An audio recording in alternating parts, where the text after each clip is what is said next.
You know, it was a gut feeling, I think, with both Randy and I, that we could make it work. And the impact, I think, has been unbelievable. And I'm hoping that, you know, people won't forget, you know, how it all got started.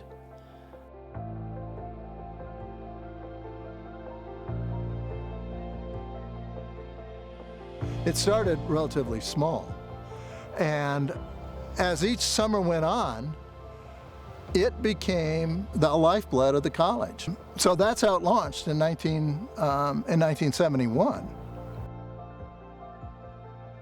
The word spread around really quite quickly, you know, and as funky as it was and as primitive as it was, I mean, it was really primitive. We didn't have any equipment, but everybody here was a pioneer, and they really relished the idea that they were embarking on something new.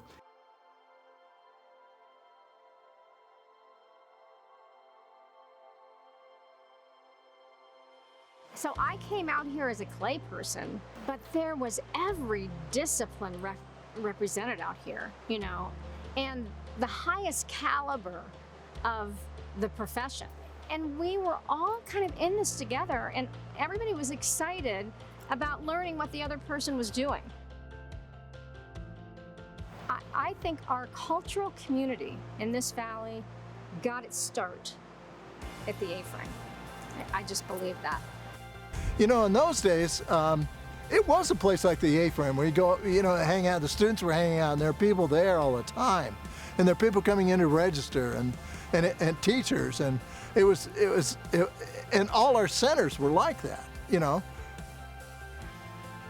The A-frame was this funky place that was so typical of what we did, you know. It was a place we worked out of, and, you know, to this day, you know, I still treasure the thoughts of all the stuff that went on there, and it was just kind of like a town center. It was a magical place. I don't think it was something that you could really find anywhere else. It was just a magical point in time. You know, I was in New York City, so I met some pretty amazing people in New York City, you know, particularly in the industry I was in.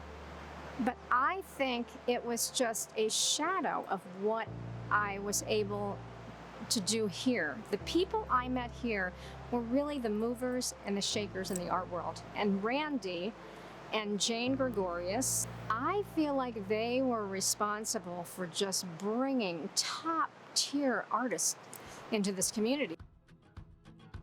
Yeah, Randy was really gutsy.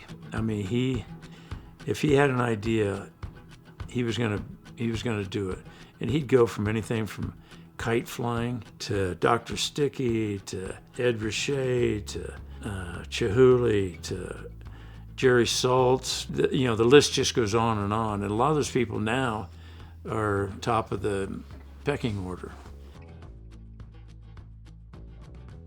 And there were people that didn't know each other, you know, and some of them were pretty conservative and some of them were pretty liberal, and they were from all different kinds of political persuasions and educational backgrounds.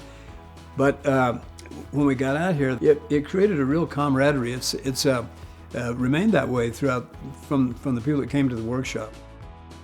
I think that might not have happened had there not been the Randys and the Jims and, you know, and the powers that be in Summervail that really got out there and inspired people.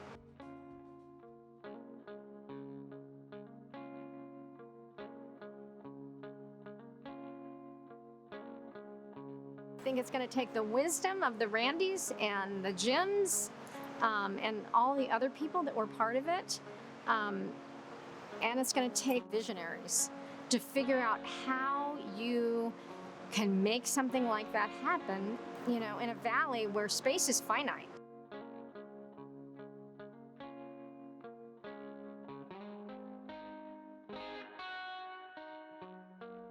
You know, you need someone who has vision, who has the ability to bring those kind of resources together in a format that works, because so many of those elements are there. It's time to take a look at to see if it might be a good thing to restart or recreate or at least redefine in some ways. I think right now, more so than ever in Vail's history, it's important to protect the resources that we have left.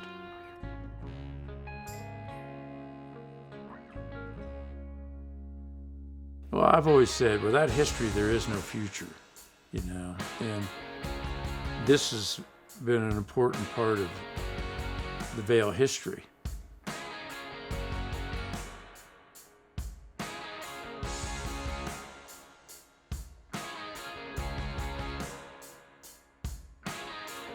The beauty was that I think that there was a resonance here.